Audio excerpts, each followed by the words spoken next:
is something that annoys the shit out of me, and I realize that it probably shouldn't, but it does. I cannot stand when you go like through a drive-thru, you eat with a friend, and you're like, oh, do you want anything? And they're like, no, I'm good, I'm not hungry. And you're like, are you sure you don't want anything? And you're like, no.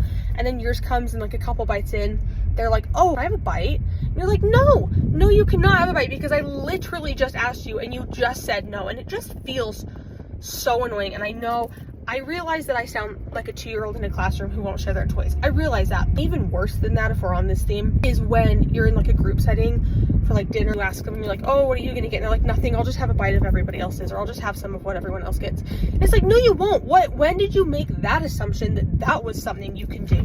Like, when is that okay?